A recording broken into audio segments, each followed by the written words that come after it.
आप जो चाहते हैं उसे कैसे प्रकट करें? क्या आप जो चाहते हैं उसे प्रकट करने के लिए मन की शक्ति का उपयोग कर सकते हैं? क्या आकर्षण का नियम वास्तविक है? भक्त की इच्छा विश्वास के माध्यम से कैसे प्रकट होती है? ऐसे ही और सवालों के जवाब पाने के लिए देखें ये पूरा वीडियो। मन की शक्ति। लोग अपने जीवन में जो कुछ भी चाहते हैं, चाहे वह व्यवसाय बढ़ाना हो, घर बनाना हो या कुछ और, यह विचार उठता है, मुझे यह चाहिए। एक बार जब यह विचार आ जाता है तो ज्यादातर लोग अपनी ऊर्जा को क्रिया के माध्यम से उस चीज की ओर केंद्रित करते हैं और उस पर काम करना शुरू कर देते हैं। यदि उनकी कार्रवाई काफी तीक्ष्ण है तो उनका विचार एक वास्तविकता बन जाता है। संसार में लोगों के कार्य करने का सामान्य तरीका यही है, लेकिन वे नहीं जानते कि उस विचार को ऊर्जा के एक निश्चित आयाम से कैसे प्रभावित या सशक्त बनाया जाए। विचार अपने आप में एक प्रतिध्वनि और एक ऊर्जा है। यदि आपके पास भौतिक शरीर से परे अपनी ऊर्जा में कुछ गतिशीलता है और यदि वह गतिशीलता एक सचेत प्रक्रिया बन जाती है तो आप एक जगह बैठ सकते हैं और अपनी ऊर्जा को कहीं और चला सकते हैं। हालांकि यदि आप अपनी स्वयं की जीवन ऊर्जाओं पर पर्याप्त महारत हासिल किए बिना ऐसा करते हैं तो हो सकता है कि आप यह नहीं जानते हो कि ऊर्जाओं को आप में कैसे वापस लाया जाए। आप इस तरह अपनी जान गंवा सकते हैं। आप देखेंगे, अगर किसी की इच्छा एक निश्चित सीमा से परे है तो वह हमेशा जवान ही मरता है। ज्यादातर लोगों की इच्छाएं चंचल होती हैं। वे आज कुछ चाहते हैं, कल कुछ और, यह बदलता रहता है। लेकिन अगर कोई किसी चीज के प्रति बहुत प्रबल इच्छा रखता है तो वह युवावस्था में ही मर जाता है, चाहे कुछ हो या न हो। खासकर अगर ऐसा कुछ होता है तो वे युवा मर जाते हैं क्योंकि वे जानते हैं कि कैसे अपनी जीवन ऊर्जा को बाहर फेंकना है, लेकिन काम करने और वापस आने के लिए पर्याप्त महारत नहीं है। एक बिंदु वाला दिमाग शक्तिशाली होता है। विचार अपने आप में एक प्रतिध्वनि और एक ऊर्जा है। आप ऊर्जा के बिना विचार उत्पन्न नहीं कर सकते। यह सिर्फ इसलिए है क्योंकि यह इतने बेतरतीब ढंग से हो रहा है। शायद उसके पास खुद को प्रकट करने के लिए आवश्यक ऊर्जा नहीं है। आप अपनी विचार प्रक्रिया से इतनी ऊर्जा उत्पन्न कर सकते हैं कि आप किसी की जान भी ले सकते हैं। जब आपका मन एकाग्र होता है तो यह एक शक्तिशाली यंत्र होता है। दुर्भाग्य से ज्यादातर समय लोगों के साथ यह एक तरफापन नकारात्मक तरीके से होता है, सकारात्मक तरीके से नहीं। क्रोधित मन और वासनापूर्ण मन भी बहुत एकाग्र चित्त हैं। इसीलिए भारतीय संस्कृति में बच्चों को हमेशा चेतावनी दी जाती है, जब आप क्रोधित हों तो किसी के बारे में कुछ भी नकारात्मक न कहें, क्योंकि यदि आपका मन क्रोध से एकाग्र हो गया है तो यह आसानी से प्रकट हो सकता है। आइए विचार उत्पन्न करने की प्रक्रिया को देखें। क्या आपका विचार सचेतन है या यह केवल उन लाखों चीजों का परिणाम है जो पहले ही आप में समा चुकी हैं? जब आपकी विचार प्रक्रिया अचेतन होती है तो अधिकांश समय यह मानसिक दस्त की तरह होती है। उस पर कोई नियंत्रण नहीं है। यह सिर्फ इसलिए उछलता है क्योंकि अंदर पुराना सामान है। ऐसे ही आपके पेट में जितना अधिक खराब भोजन होता है उतना ही आपका दस्त होता जाता है। मानसिक दस्त होने पर आप इसे विचार नहीं कह सकते। एक बार एक महिला ने कुछ दोस्तों को रात के खाने के लिए आमंत्रित किया। उसने रात का खाना परोसा और फिर अपनी 6 साल की बेटी से कहा, आप आशीर्वाद क्यों नहीं कहते? वह अपनी बेटी को थोड़ा दिखाना चाहती थी। बेटी ने कहा, मुझे नहीं पता कि आशीर्वाद कैसे कहा जाए। माँ ने कहा, माँ जो कहती है वही दोहराओ। तो लड़की ने बहुत ही धार्मिक रूप से अपना सिर झुकाया, अपने हाथों को एक साथ रखा और कहा, पृथ्वी पर मैंने इन सभी लोगों को रात के खाने के लिए क्यों आमंत्रित किया? क्या ये बातें तुम्हारे साथ नहीं हो रही हैं? तुम ध्यान करना चाहते हो, लेकिन तुम्हारा मन बहुत सी बातें कर रहा है। यदि आप ब्लैक बोर्ड पर लिखना चाहते हैं तो सबसे पहले आपको इसे साफ करना होगा, तभी आप स्पष्ट रूप से लिख पाएंगे। अगर उस पर 1 लाख बातें पहले ही लिखी जा चुकी हैं और आप उस पर कुछ और लिखते हैं तो कोई भी यह पता नहीं लगा सकता कि आपने क्या लिखा है। और कुछ समय बाद आप भी नहीं करेंगे। आपको पहले स्थान खाली करना होगा और फिर होशपूर्वक विचार उत्पन्न करना होगा। यदि लोगों ने अपना स्थान खाली कर दिया है और फिर एक विचार किया है, तो यह विचार वास्तव में मायने रखता है, क्योंकि यह एक सचेत प्रक्रिया से निकला है। एक बार जब यह विचार इस तरह से चालू हो जाता है और इसे उस स्पष्टता में रखा जाता है, तो इसे ऊर्जा से भरा जा सकता है।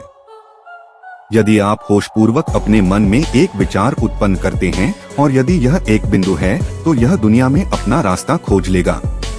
यह स्वाभाविक रूप से खुद को प्रकट करेगा।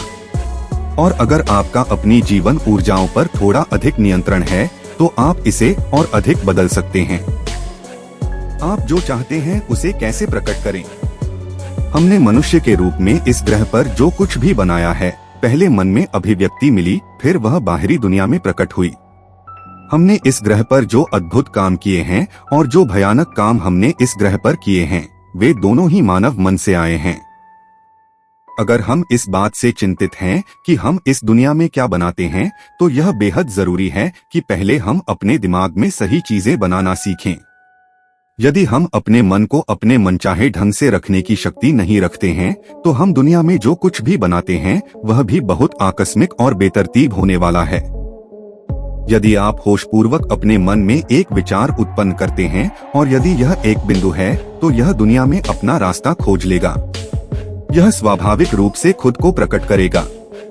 यदि आप अपने मन को संगठन के एक निश्चित स्तर पर लाते हैं, तो आपका शरीर, भावना और मौलिक जीवन ऊर्जाएं उस दिशा में व्यवस्थित हो जाती हैं। एक बार जब आपके इन चारों आयामों को एक दिशा में व्यवस्थित कर लिया जाता है, तो आप जो कुछ भी चाहते हैं वह बिना उंगली उठाए भी होता है।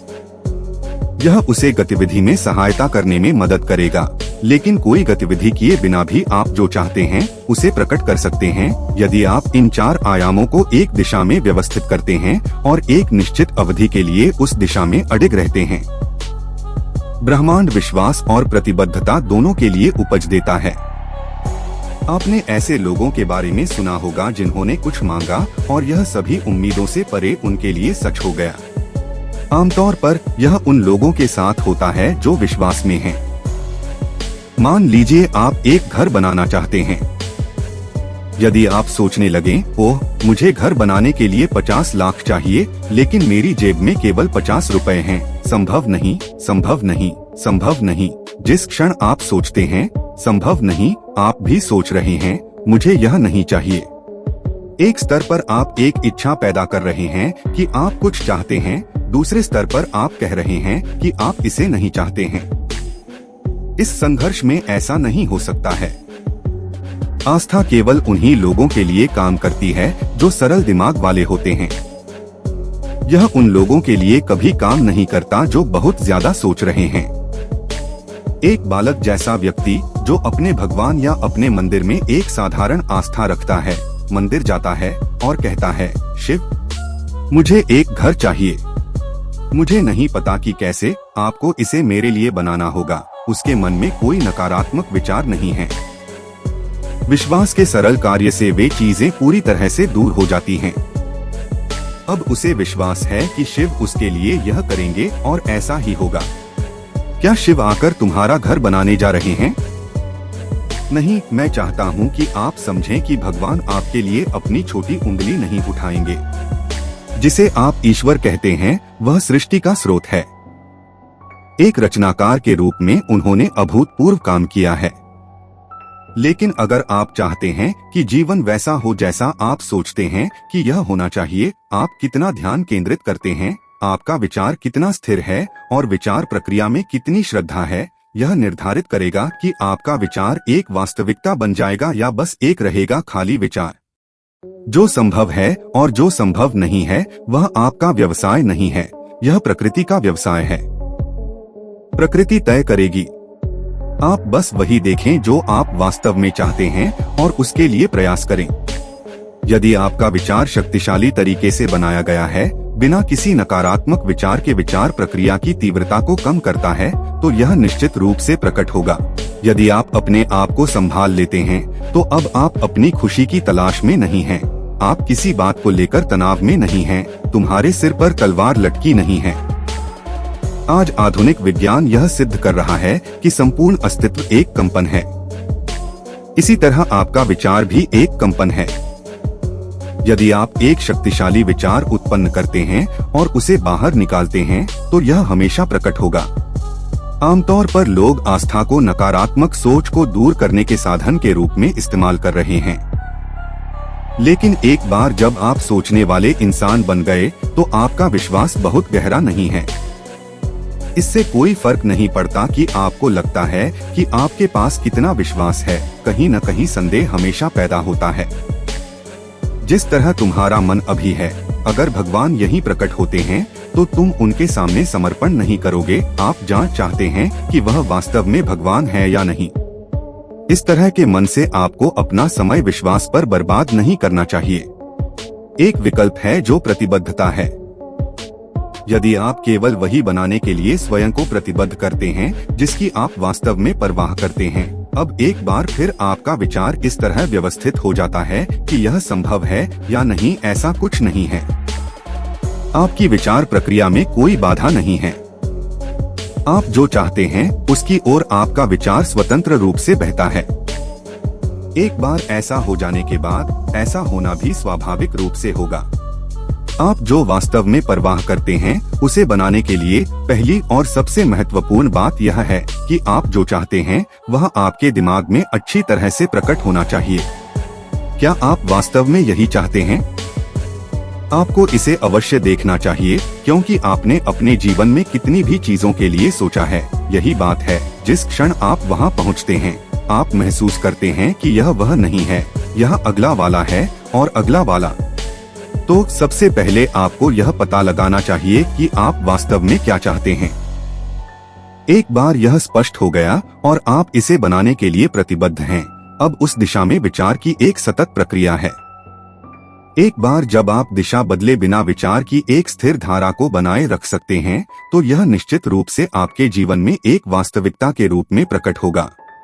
और अमेजिंग फैक्ट्स जानने के लिए लाइक करें, सब्सक्राइब करें और शेयर करें। धन्यवाद।